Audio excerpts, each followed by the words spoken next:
Hey everybody, it's Adam Israel from Canonical. We're doing our second virtual doc sprint, and this time we are focusing on the charms.reactive framework.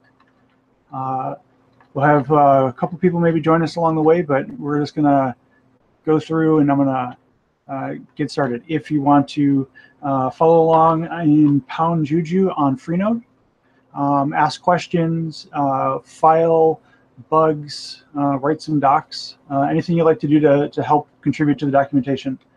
So I'm going to go ahead and share my screen.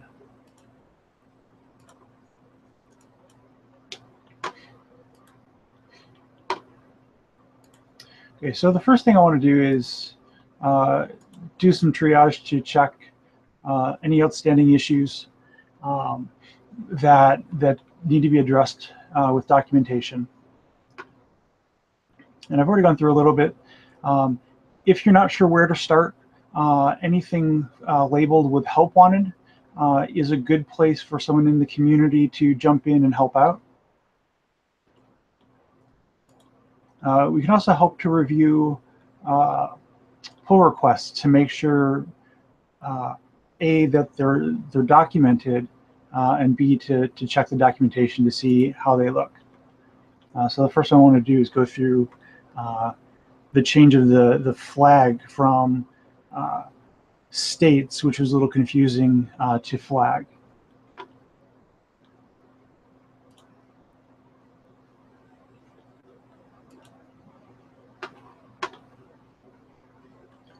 And I believe here we've got some documentation inline. Okay.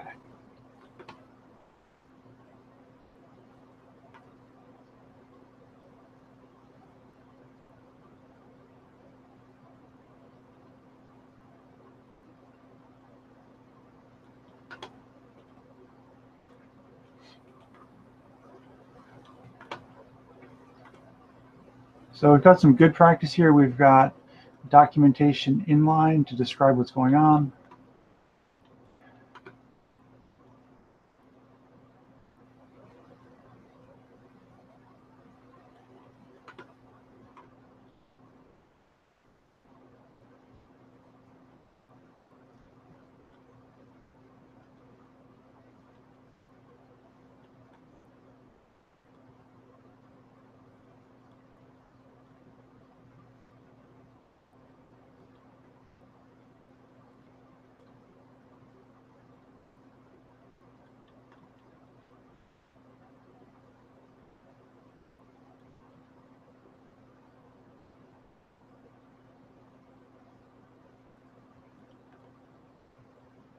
So from the looks of this, the documentation changes are consistent with the changes to the functions.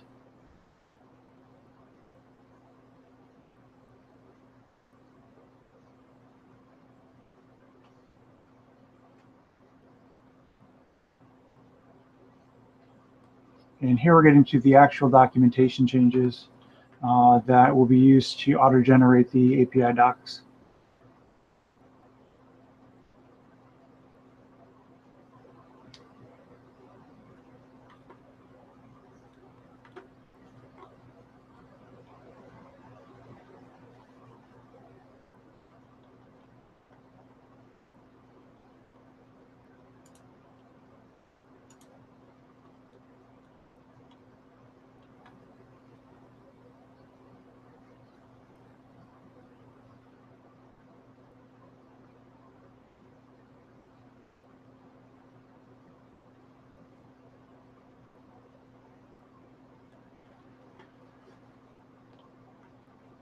I expect if anyone wants to do documentation for something like charms.reactive, you're probably a developer who is using it.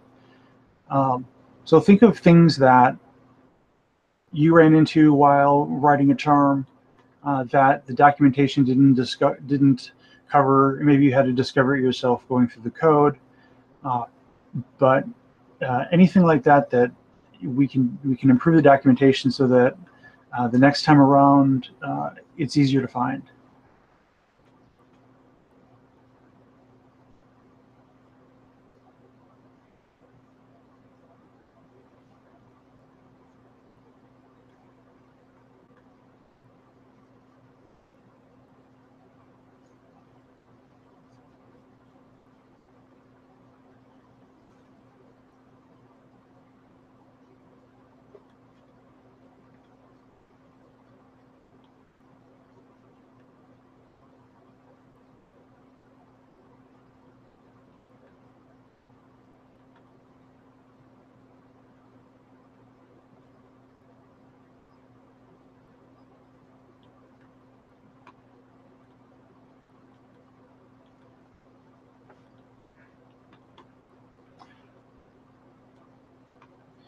One thing I'll call out, I don't know that we have a specific style guide, but here we can, whenever we're writing sentences and paragraphs, there's no need for 2 spaces after the period anymore. The fonts have enough spacing to deal with that.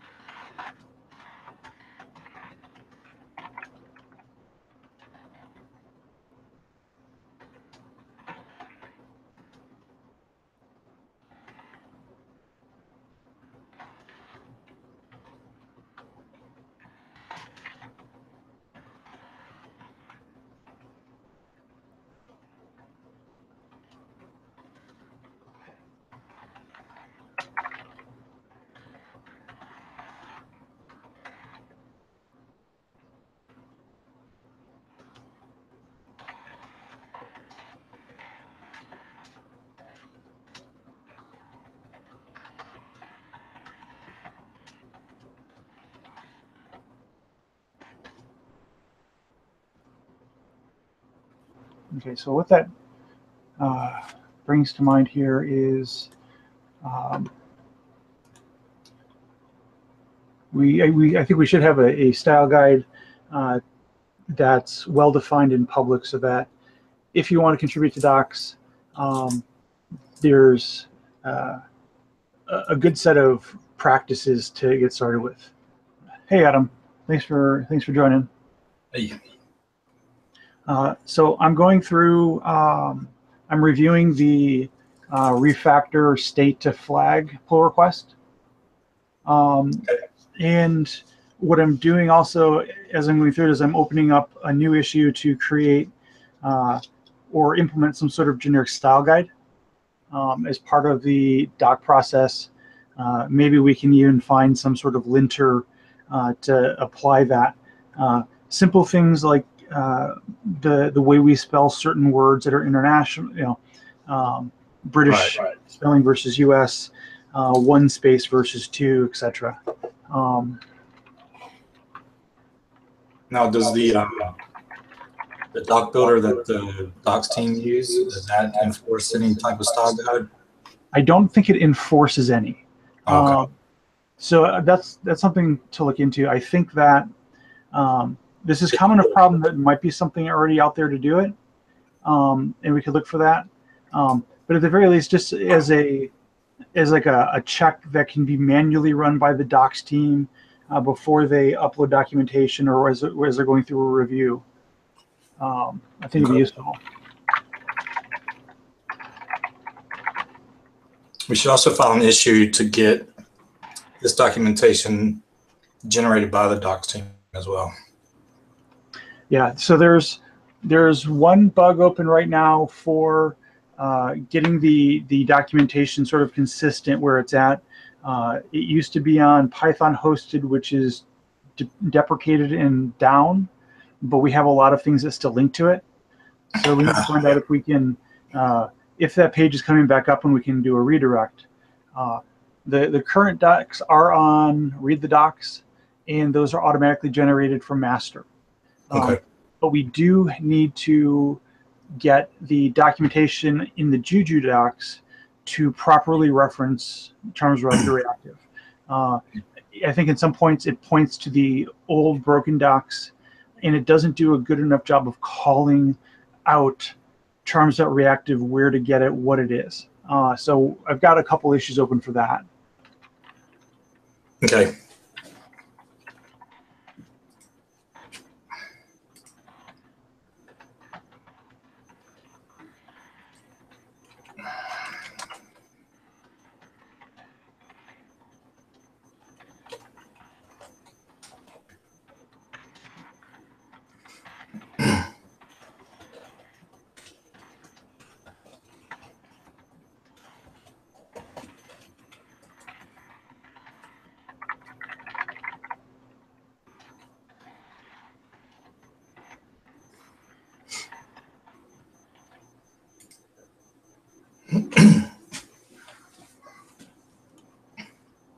docs and help wanted.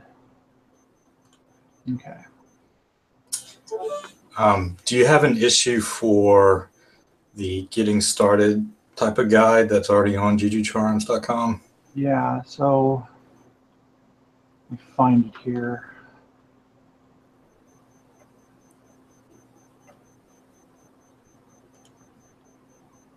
Okay, so I started here, but we do need to make a plug over here on the docs.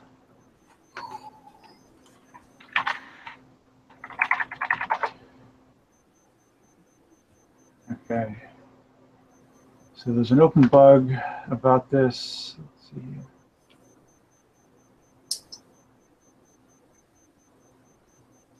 Okay, that's more about the guy. I think this is a slightly separate issue. Okay.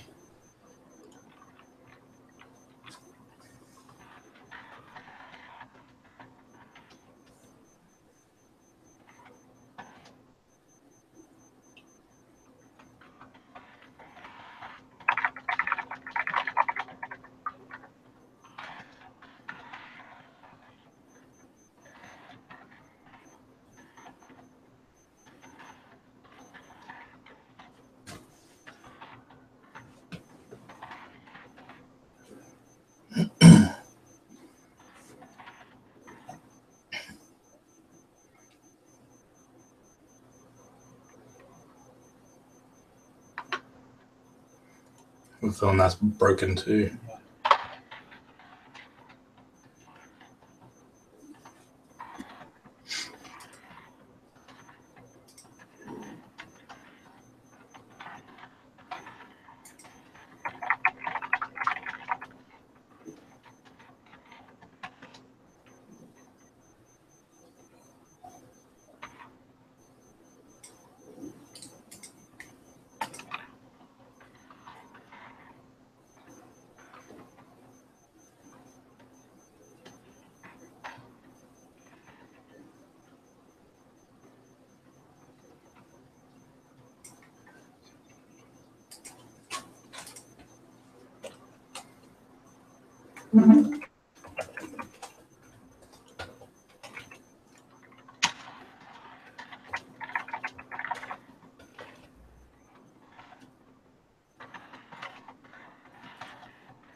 Okay, a pretty big change here.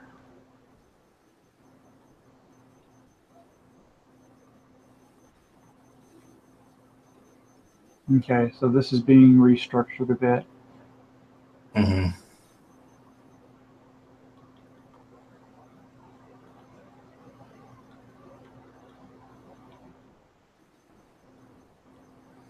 Yeah, this is a good example of getting community involved and having them make notes on what parts don't make sense to them. Yeah, because even though I realize this is kind of a spec proposal, it still should provide enough context where people can, dig in and start contributing to these types of things. Yeah, absolutely. And if anyone is unfamiliar with reviewing pull requests, you can, if you find something that doesn't make sense, you can click the plus mark on that line and write a comment. And that way it's tracked, followed in the conversation, and the author of the pull request will get notification of that and have the opportunity to clarify.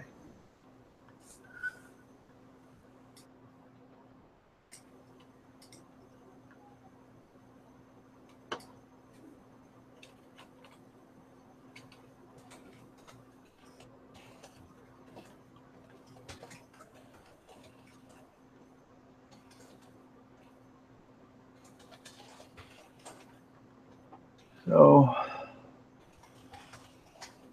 one thing too, let's see here. So I'm gonna,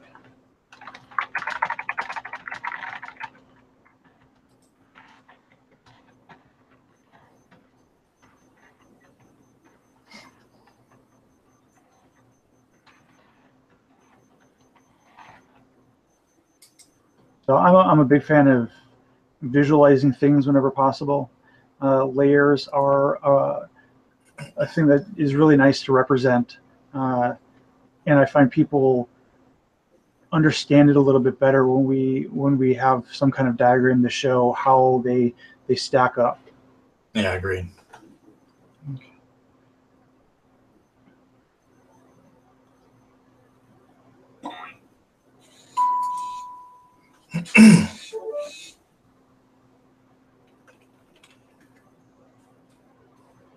Let's see.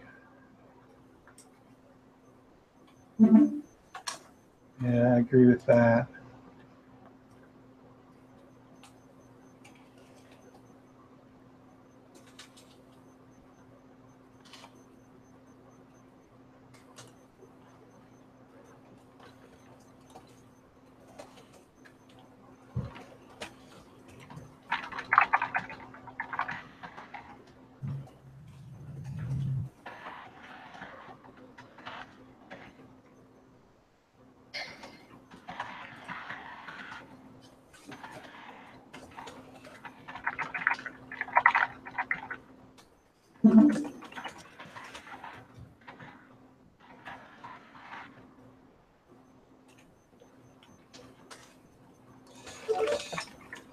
So one of the things that I'm looking for as I go through here is how well documented actions are.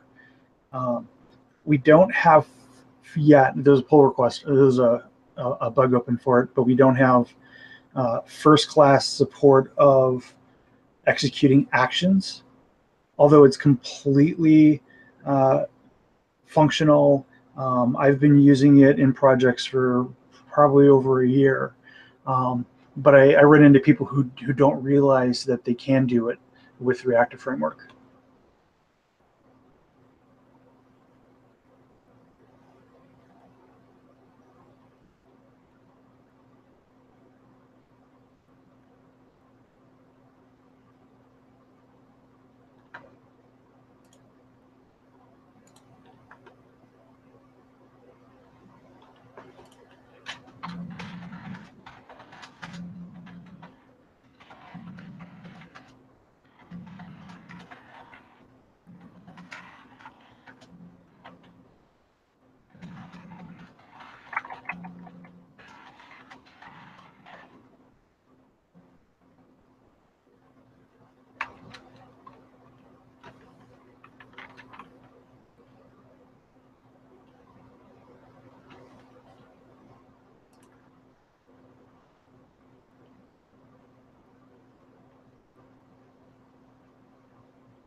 Okay, and always nice to see tests written. and updated with the change.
Yeah, I'm not sure exactly what the rules are on that.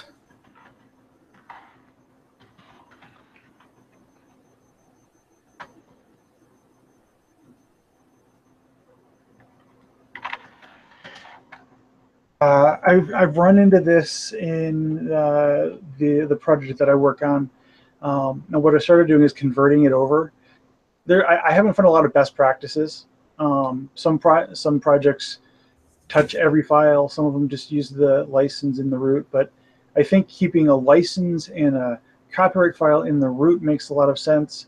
If you have someone who adds a contribution, then you can add that to the copyright file along with which files that they have contributed to. And then you have it all in one place. So if you ever have to do a license change where you need to contact and get approval from all the contributors, you have that all in one place. Yeah, I understand that. I think the licenses themselves require you to be put in each file. Okay, maybe it depends on the license. Yeah, I don't know all the rules around that. Yeah. I do remember reading the license. Some of the licenses required it to be in every file.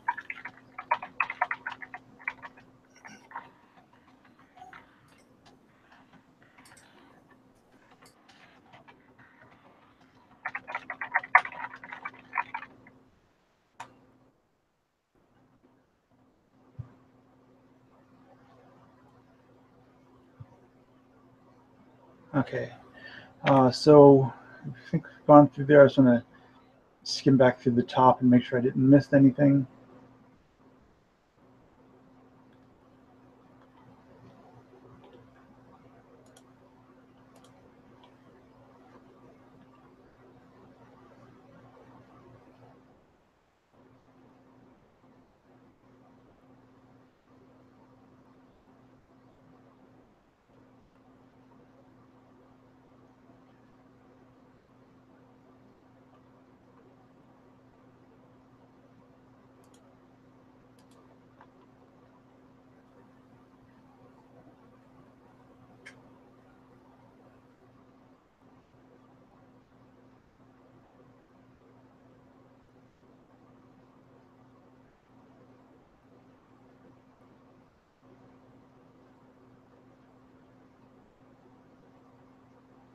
Okay.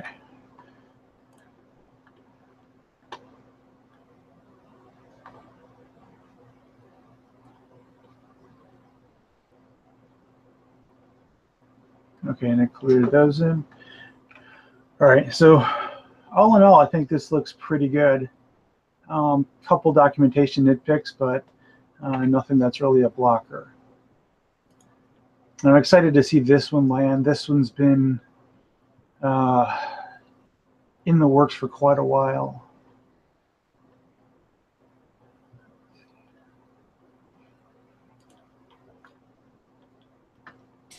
Yeah, I think it makes sense to break it up, break the docs up into smaller wins, because it looks like the documentation has been going on since 2015. So Yeah.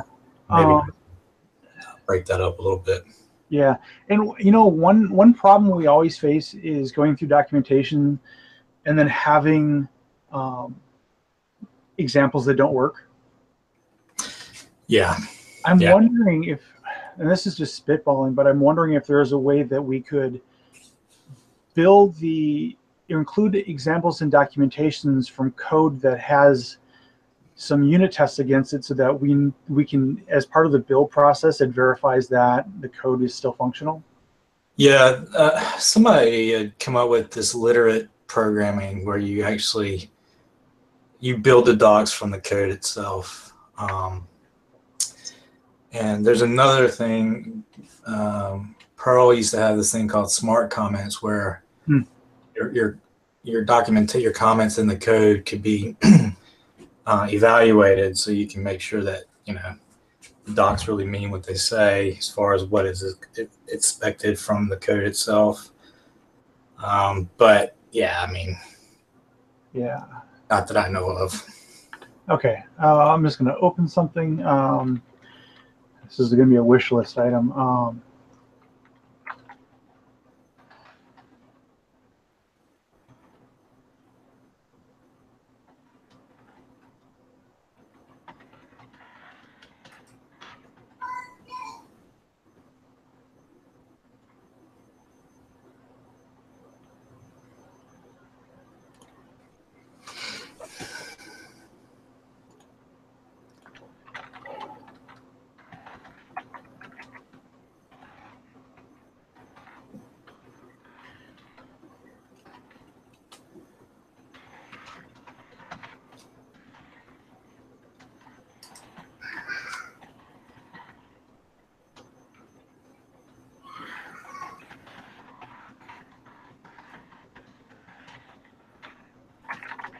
Another thing that you could probably do is rather than keeping the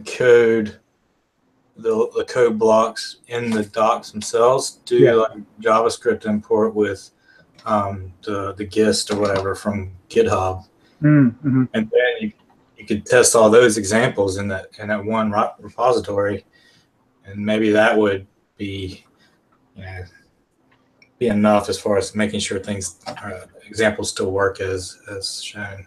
Yeah. I mean, there's almost like a need for like a CI/CD pipeline for docs, something that Yeah, we can run as part of it that verify, hey, I just changed this code and I broke all the docs. yeah, it's worth looking into to see. I mean, because we can't be the only people that would Yeah. I benefit think from it. every project I'm on, we run into this. Yeah, same here.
Okay.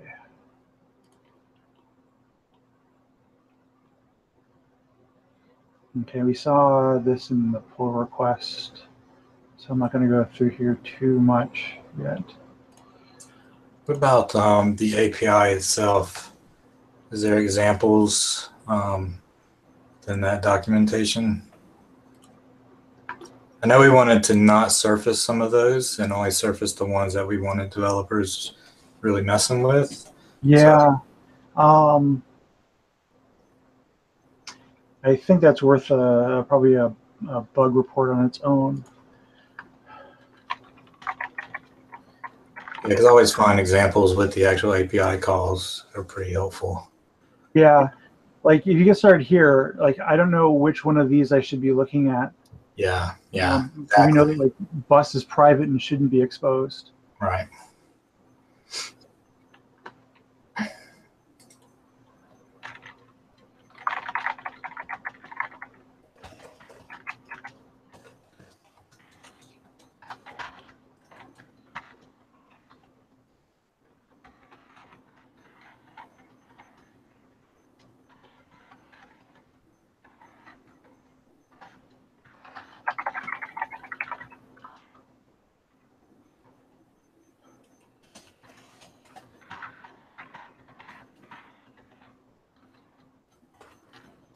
Wondering, do you know of an example offhand of API docs that you think do a good job? Hmm.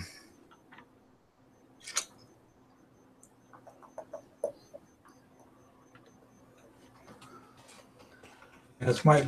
Let me look. I mean, jQuery, I think a long time ago when I used to mess with it, it had pretty good. Yeah, yeah. So like, look at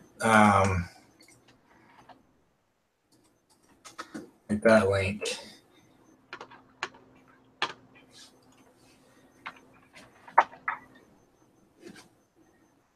And then you just scroll down past, the parameters, and then you have examples at the bottom.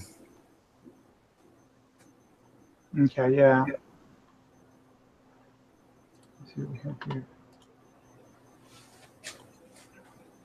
I mean, there's some in there, right, where that class MySQL relation. Yeah, but I think that's one of the rare cases that there's a. It's the only one that has an example. All right.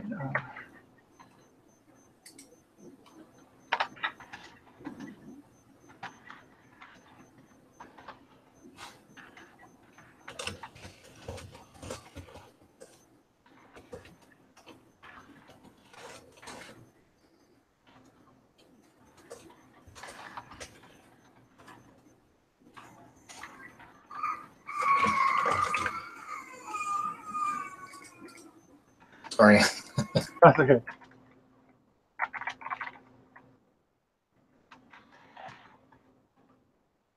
Hey, Rai, thanks for joining us. We're just going through kind of reviewing the charms reactive docs and opening some bugs for things that we'd like to see, reviewing open issues and pull requests. Basically trying to see if we can get to a better workflow with documentation so that it's less burdensome on us as developers to maintain them. Similar to like a CI/CD pipeline, docs get built. Example code is pulled in from something that is run as part of the CI/CD so that we know the example code works against the latest release. So if we put in a big change, like there's one pending to rename flags to state or vice versa, and to make sure that that we catch that in the documentation as well. That sounds really awesome. Yeah, I like that.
Okay,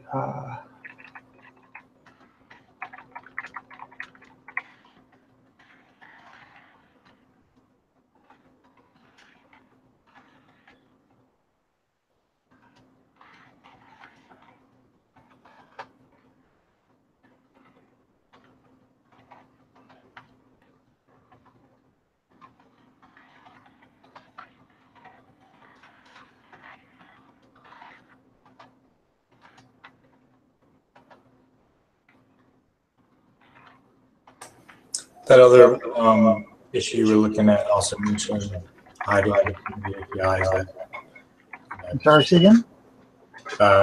some of that other issue or PR you were looking at about the proposal, it does mention some of those modules for being internal only. So I don't know if you want to link back to that comment or not. Yeah. Me.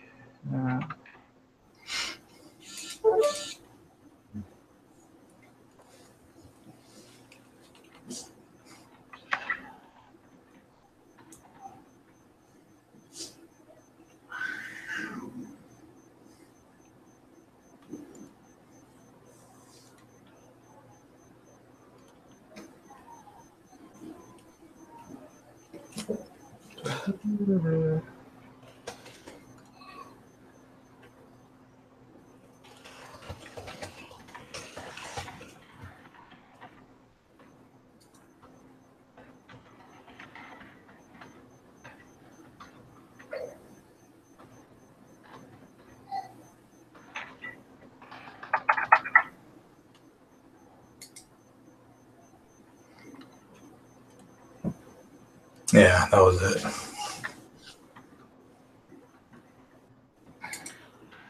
Let's see if it'll. Okay.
Okay.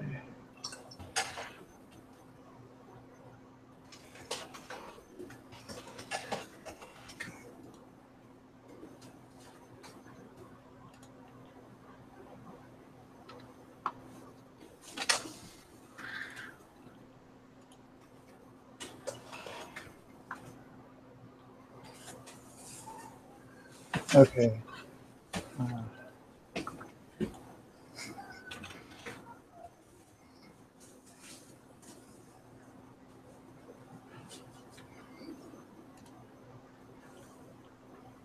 I'm going to open one up specifically about the CLI.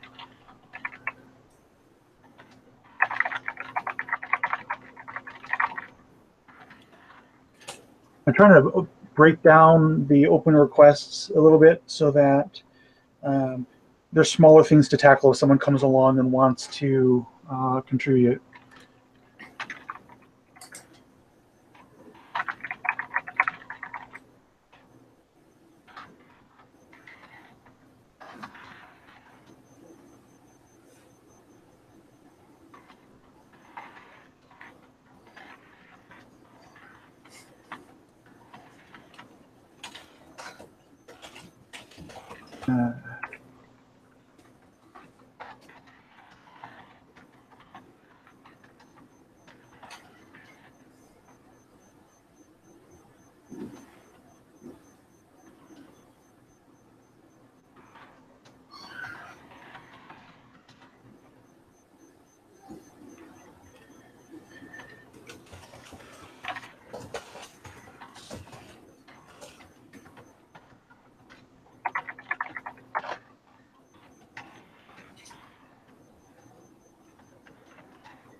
Poor Corey's going to get deluge of issues opened up today.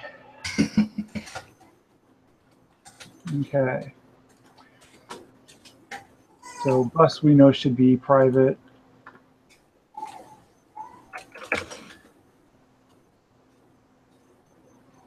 We know some of this is changing. This is also covered by the other pull request for some more documentation.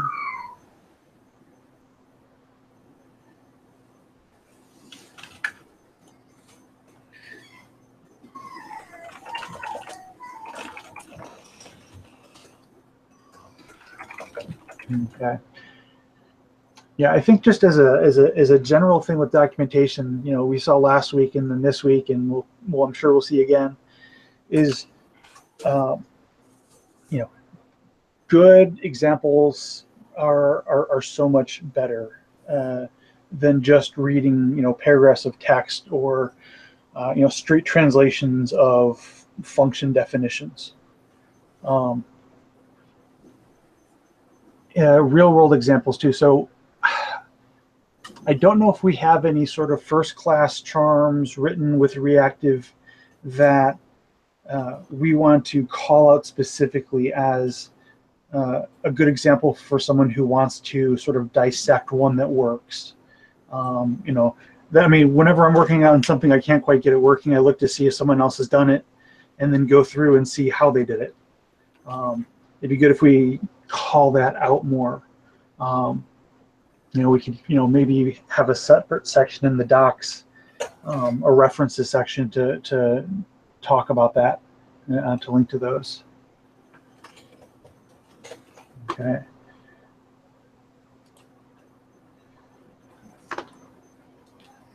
So, you know, another thing here I'm going to do is, let's see.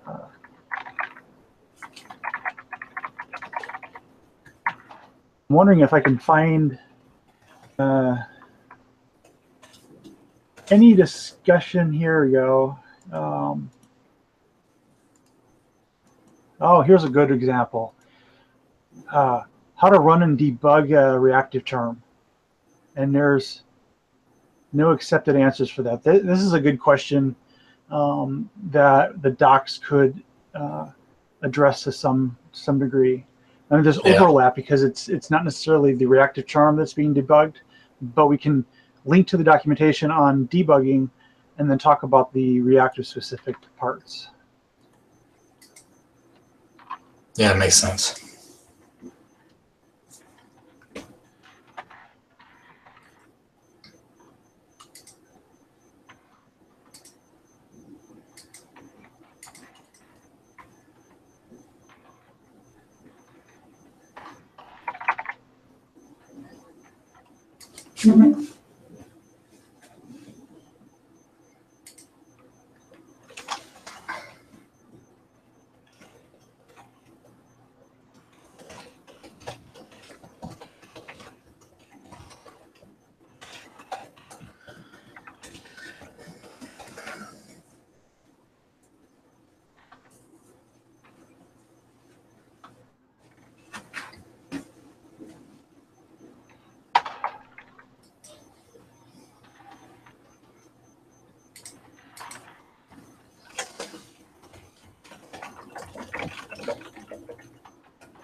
see here.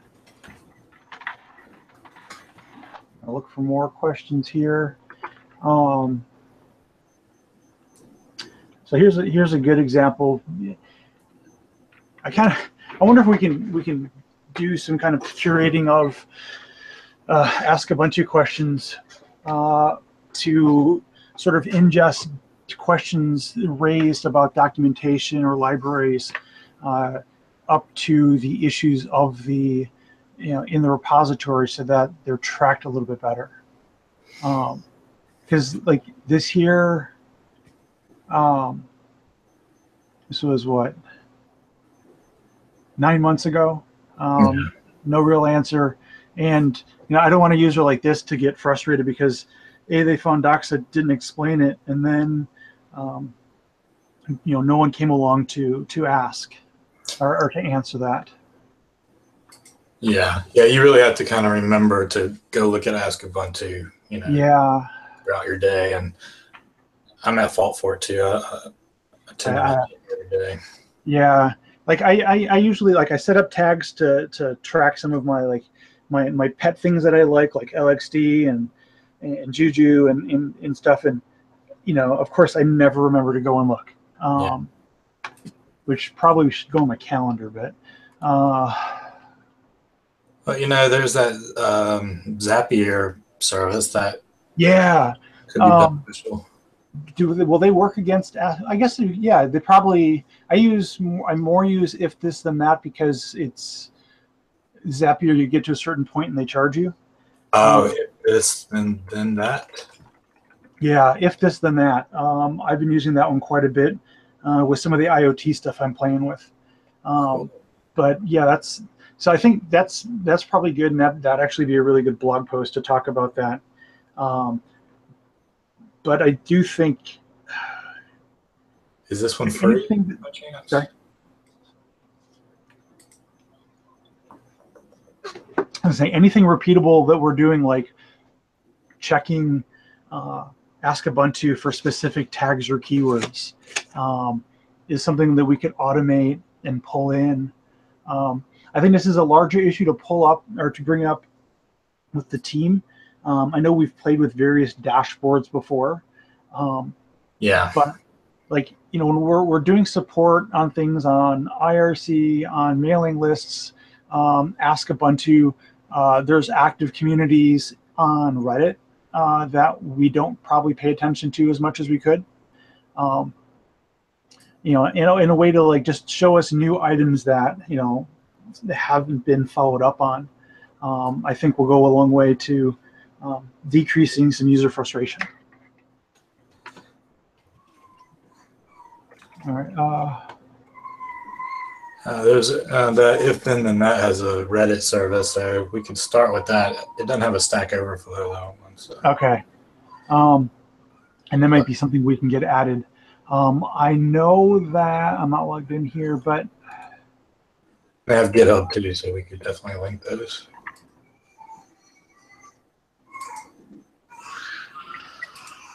So here was 1,300 questions about Juju. No,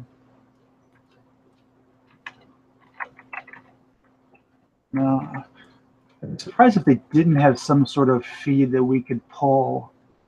We can look into it. But even pulling new items in that we could then, do a quick evaluation of. So I'll just do that RSS feed. Yeah. So I'll make a note to take that offline. Okay.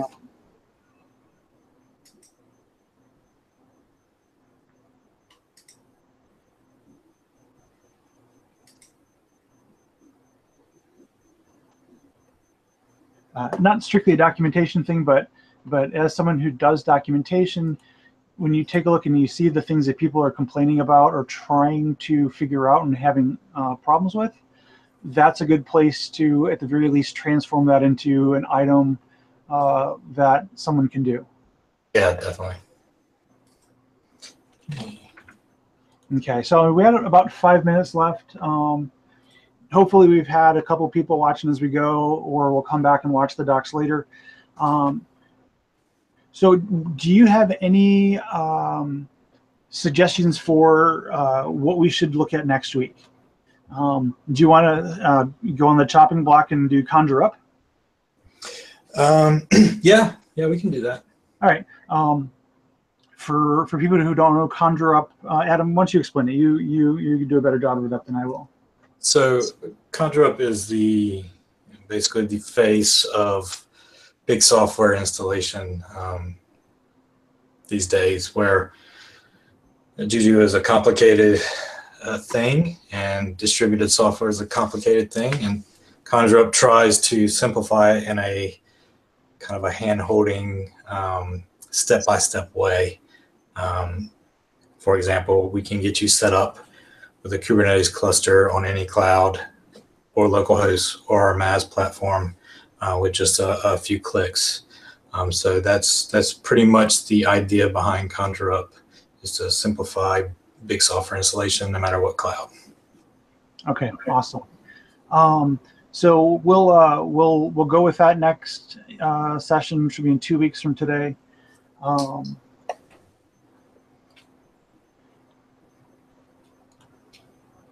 2 weeks from today. I'll announce the time on the list later this week. We might do it at a slightly different time. Okay. I'll actually be on the road that week, so I want to try to make sure I get that fit with my schedule. And we'll go through Conjure Up in the docs and do what like we did this week, go through and talk about the current documentation, open issues, pull requests, and see what we can do to make it an easier process.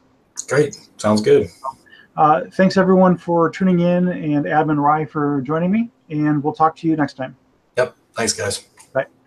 Thanks. Take care.